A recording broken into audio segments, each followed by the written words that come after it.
host of the nations of the world on our own soil. Sejam bem-vindos à Sociedade das Nações, um programa semanal sobre a atualidade internacional, aqui na SIC Notícias. E o nosso convidado esta semana é o recém-chegado embaixador dos Estados Unidos. Ambassador, welcome to the program. Welcome to Portugal. You're newly arrived. I know you're still settling in. What are your priorities? What are your objectives in this term that you'll be here amongst us? Well, first of all, it's nice to be on the program with you both. It's an honor for me to be not only on your program, but it's an honor for me to be in Portugal.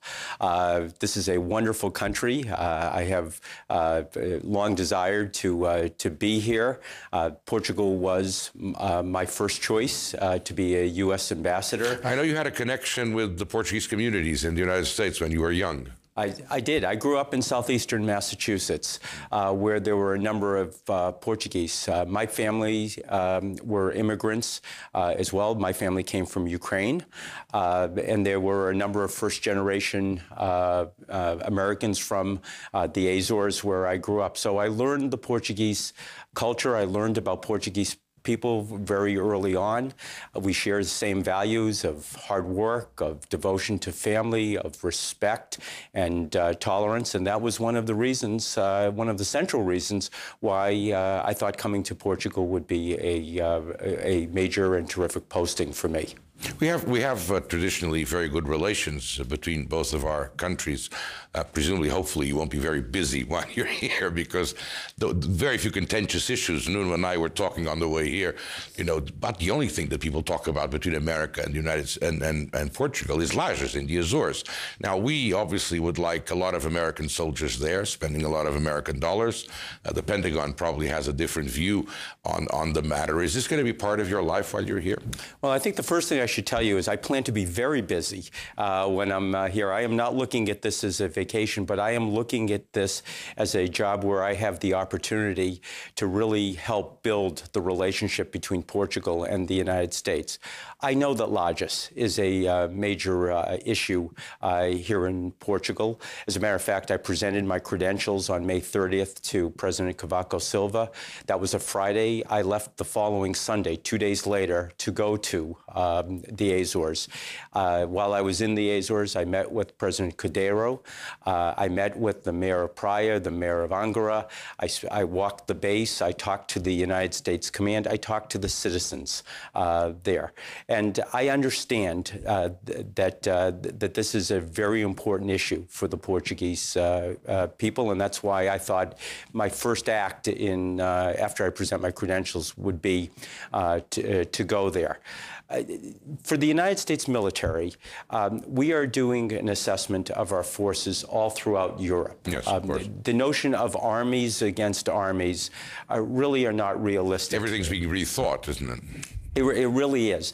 And for the United States to take a leadership role, not only for the security of the United States, but the security of the world, we need to make sure that our forces are nimble and our forces can get to where the threats are coming from, and those are terrorist threats in the world. And that's the assessment that's being done, not just at Lajes, but throughout Europe. You must be familiar with this initiative that was conducted by representatives like Devin Nunes and Yes. others in Congress. So the idea is like to try to see if we can do something out of that big base, maybe with new units, new initiatives, new ideas. Do you think it's going to be somewhere in the near future to see a resolution of this or not? I think what is going to happen is this. The Pentagon will take the view of the United States military, but they're not the final say in any action by the United States government. Congress has a very important role to play, and you've got members of Congress that are very much focused on the issue. The discussions between Congress and the Pentagon will be ongoing. I don't know how they will be resolved, but I do know this, that every important member of the Portuguese government has taken the opportunity to express to senior members of the United States government their concern about Lajes. I know that the members of Congress are concerned about lodges, and so this is an issue that is getting top-level attention in the United States. Certainly for me, the one thing that I can do in the interim is focus on the economic issues that exist. Economic priorities are at the top of my agenda, creating jobs in Portugal, promoting trade between Portugal and the United States, and certainly doing so in the Azores is very important. I think that there are opportunities to be gained there. I think that there is no time to waste with respect to those opportunities. I've had a discussion with the mayor of Praia and the mayor of Angara about that, and I'm prepared to do whatever I can to promote economic development and growth in the Azores. Okay, economic diplomacy. Beyond the Azores, I mean, in other parts of Portugal, I mean, what you see as your priorities? I mean, is there anything in the economic field that you'd like to do? I mean, we can discuss if it's really embassies that do those things or if it's business that does it. But what do you think could be the role of an embassy in that? Well, I think the embassy, it can be a catalyst for this. And let me give you an example. About 4 days after I arrived in Portugal, I convened a meeting between U.S. venture capitalists and Portuguese venture capitalists to talk about establishing and promoting a robust venture capital system here in Portugal, and that goes to my top priority, which is I think we can do a lot to promoting and commercializing the wonderful innovation and technology that is coming out of Portuguese universities. You know, the premier technological university, or one of the premier technological universities in the United States, is MIT, right in my backyard of Massachusetts. MIT says that the quality of the scholarship coming out of the Portuguese universities is equal to that of MIT. We know that Lisbon and in the middle of the country, places like Aveiro and Porto are hotbeds for startups. We know that companies have access to initial funding, but there are issues involving scaling of those businesses.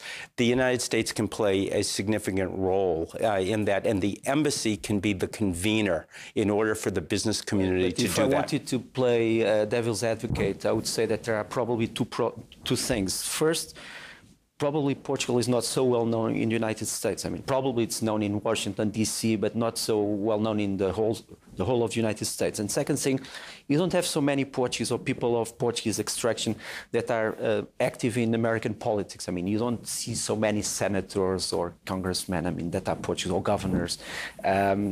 Would you say that these are two problems? I think certainly the problem of Portugal being well known in the United States is a very legitimate problem.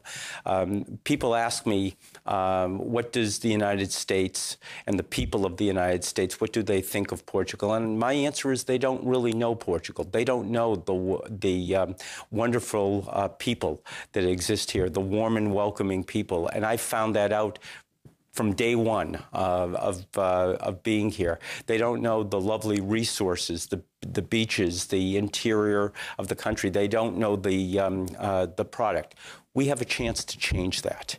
And I think that one of the things that we can do to change that is going to happen the week of July 14th, and that is I have been successful in being able to have a Department of State delegation made up of entrepreneurs and investors come to Portugal. We are going to start out in Lisbon. We're going to spend 2 days in Lisbon. We're going to go to Aveiro. We're going to go out up to Porto, and we're going to look at startup companies. We're going to evaluate the kind of technology. We are going to do mentoring.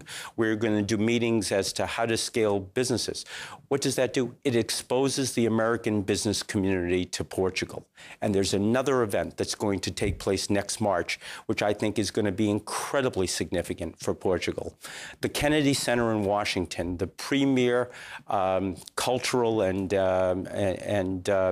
an arts center in the country, has devoted a month to various parts of the world. They did one with India. They did one with the Nordic countries. They're doing one with Spain and Portugal next March. So, and to put this in perspective, in the past, they have received between 200,000 and 400,000 physical visitors to the center, showcasing what the countries are about, and the media has reached up to 7 million people. This is our chance to really promote Portugal. When you say March, you say March 2015. March of 2015. That's exactly right. So we will bring Fado to the United States. We will bring dance. We will bring theater arts. We will bring Portuguese products. We will expose Portugal to the United States market and create the kind of climate which I think will be good for tourism, will be good for business, will be good for the United States, will be good for Portugal. Can we broaden this conversation a little bit, Ambassador, and get away from the bilateral relations? You mentioned a while back that there's a big review going on about what the U.S. is going to do with its military and what its strategy is going to be. The Republican opposition, as you know, says that the strategy is very simple. We just are not get involved in anything. We pull back to the United States. The whole world's going to pot around us, and we let it go to pot. It's unfair, obviously. It's a bit exaggerated. But sometimes looking around the world, especially at the moment, it's Syria and what's happening in Iraq, you do get the idea that the United States has decided that it's not the policeman of the world, and that the first place you look to when there's a major crisis, it should not be Washington any longer. Is that true, right? Well, I would put it a little bit differently. I don't think that the United States can go it alone. We live in a very complicated and complex world. We live in an interdependent world. Issues have consequences that reverberate beyond the borders of their country. And I think that what the United States is committed to do is partnering with our allies around the world as we engage in order to try to solve these crises. And I think what we've found is that our partners in Europe become our partners of first resort when we want to engage around the world. But don't they need a leader? I mean, that was the question. One thing is partnering with Europeans. The other thing is leading the Europeans to be your partners.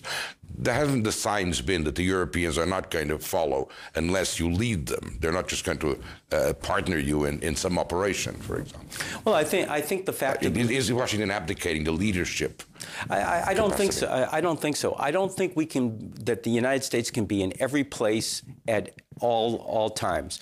We are spending a lot of our time and energy doing training exercises with our partners to serve as a force multiplier. As a matter of fact, just 2 weeks ago, I participated in an exercise between the United States Marines and the Portuguese Marines. It was a fast roping exercise for an Osprey aircraft storming a compound that was held by insurgents. And I watched the wonderful cooperation that existed between Portuguese Marines and the United States Marines. What does that mean?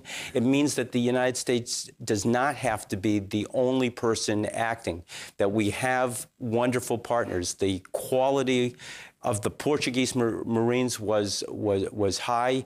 The cooperation was very good, and we are doing that in many parts of the world. But Ambassador, let me pick your brains on this. Yep. As an American citizen, not only as an American ambassador, when you look at the mess that Iraq is living now, it's practically non-existing as a country. It's collapsing fast. Yes. Do you think that the United States has a moral responsibility towards Iraq, or you think it's a foreign land, far away? Probably the United States did something that was not totally right in the past, and now it has nothing to do with it anymore. Or you think there is a burden, a moral burden for the United States in Iraq? I think that the United States has a responsibility to the safety and security of the world, and the safety and security of countries in the world where there are innocent people being victimized by extremist and terrorist organizations. I don't think we've ever turned our back with respect to to that. Obviously, the crisis in Iraq right now is severe. You've got ISIS, which is an extremist organization that wants to promote terrorism in the world. It's not just a threat in Iraq. It's a threat in the region, and a threat in the region means a threat to the whole world. I don't think the United States believes that military action is necessarily the only action that can be taken. We've seen the United States use economic sanctions. We've seen the United States engage in training activities. Clearly, putting American lives on the line should be the last resort of a U.S.